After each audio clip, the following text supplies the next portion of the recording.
Bismillahirrahmanirrahim. Assalamualaikum warahmatullahi wabarakatuh. Innal hamdalillah wassalatu wassalamu ala Rasulillah wa ala alihi wa ashabihi wa mawalah ma ba'd. Para pemirsa dimanapun Anda berada, semoga keberkahan dan rahmat Allah Ta'ala bersenantiasa bersama Anda dan kita semuanya. Siapapun kita yang menyatakan dirinya sebagai seorang muslim, maka tentu saja semuanya telah menyatakan dua kalimat syahadat, asyhadu an la ilaha illallah wa asyhadu anna muhammadan rasulullah. Maka pada kesempatan yang berbahagia ini, saya sedikit akan menyampaikan tentang 4 konsekuensi syahadat.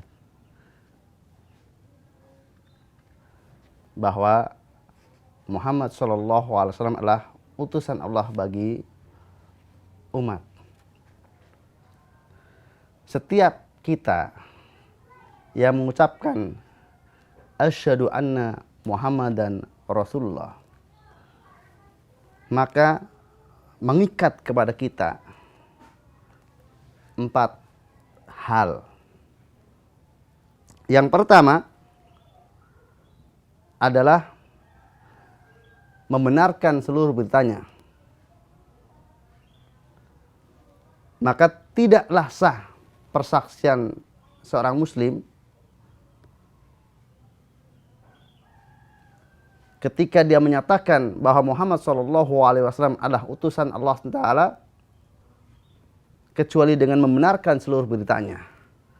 Maka ada salah satu saja dari yang berasal dari Nabi SAW lalu dia dustakan, dia tidak percayai, dia salahkan, maka itu cukup untuk membatalkan syahadatnya. Maka sikap yang benar adalah seperti yang ditunjukkan oleh Abu Bakar Siddiq radhiyallahu anhu. Ketika orang-orang musyrikin membuat bagaimana supaya Abu Bakar bisa ragu terhadap kebenaran Muhammad SAW tentang kisah Isra Mi'raj, maka dengan kalimat yang tegas Abu Bakar Siddiq radhiyallahu anhu menyatakan bahwa kalau itu memang benar berasal dari Muhammad SAW, dari Rasul, maka lebih dari itu pun aku percaya. Ini sikap tasdik, sikap pembenaran yang sempurna. Maka terlepas apakah itu bisa diterima secara akal, bisa masuk dalam perasaan, atau ditemukan dalam penelitian, tidak ditemukan dalam penelitian, maka selama itu betul-betul bersumber dari Nabi kita Muhammad SAW, maka kita harus yakin itu pasti benar. Kemudian yang kedua adalah melaksanakan perintahnya. Yang paling mendasar di sini bahwa setiap kita terikat dengan perintah Nabi SAW. Ada keterikatan secara batin bahwa kita punya kewajiban untuk tunduk dan patuh terhadap semua yang diperintahkan oleh Nabi SAW. Kita tidak bisa leluasa dan bebas berbuat apa saja yang kita maui. Itu konsekuensi yang kedua. Kita mematuhi apa yang diperintahkan oleh Rasulullah SAW. Secara batin kita terikat dan kita pun punya tekad untuk mematuhi, melaksanakan apa yang menjadi perintahnya. Kemudian yang ketiga yaitu menjauhi larangannya. Dan yang terprinsip di sini bahwa di dalam batin kita tersimpan bahwa kita terikat dengan larangan Nabi SAW. Kita tidak bebas untuk berbuat sesuatu tanpa kemudian mengkaitkan diri apakah dilarang atau tidak oleh Nabi kita Muhammad SAW. Maka kalau kemudian didapatkan di sana ada larangan Nabi SAW, maka kita meninggalkannya. Dan seandainya kemudian kita terjerumus ke dalam pelanggaran, yaitu misalnya kita tidak melaksanakan perintah atau tidak meninggalkan larangan, maka kita merasa bersalah, kita merasa berdosa atas pelanggaran tersebut. Itu yang dinamakan atau yang dimaksudkan dengan melaksanakan perintah dan menjelarangnya. Dan jangan sampai kemudian perintah yang ditinggalkan atau larangan yang dikerjakan itu sesuatu yang akan membatalkan syahadat kita.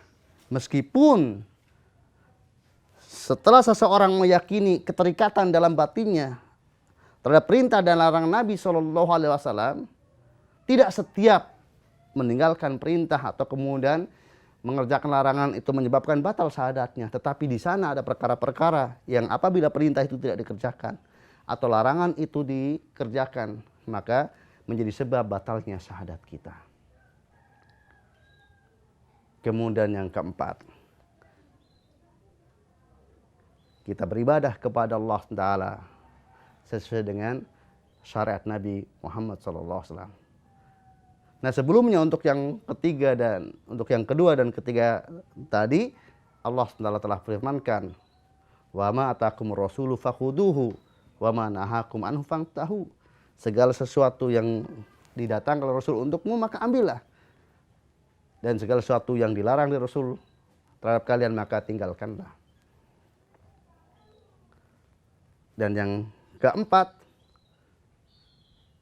itu kita beribadah kepada Allah Ta'ala hanya sesuai dengan syariatnya. Di seluruh aktivitas ibadah kita yang kita maksudkan dengan itu takarub kepada Allah Subhanahu wa taala, maka harus meneladani Rasulullah sallallahu alaihi wasallam. Tidak boleh kita beribadah kepada Allah dengan sesuatu yang tidak ada syariatnya. Kalaulah kemudian seseorang bebas beribadah kepada Allah sesuai dengan niat baiknya, tanpa terikat dengan syariat Rasulullah sallallahu alaihi wasallam, lalu untuk apa Allah SWT mengutus Rasulnya? Maka di antara misi yang paling mendasar, Allah mengutus Rasulnya adalah untuk kemudian memberikan contoh dan teladan bagaimana semestinya seseorang dalam beribadah kepada Allah Ta'ala semata, yang itu diterima di sisi Allah Ta'ala. Maka barang siapa yang kemudian beribadah kepada Allah Ta'ala tanpa merujuk kepada teladan yang ditunjukkan oleh Nabi kita Muhammad SAW, maka akan tertolak. Man amila amalan laisa ali amruna fawarad. Barang siapa yang beramal dan dengan sebuah amalan yang tidak kami perintahkan, maka itu tertolak. Demikian Nabi kita SAW bersabda.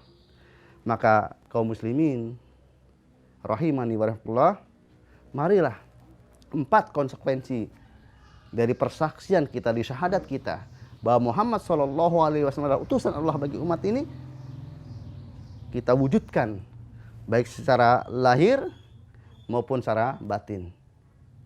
Semoga dengan demikian maka kita betul-betul menjadi pengikut Nabi SAW. Kita menjadi orang-orang yang masuk kategori mencintai Allah SWT.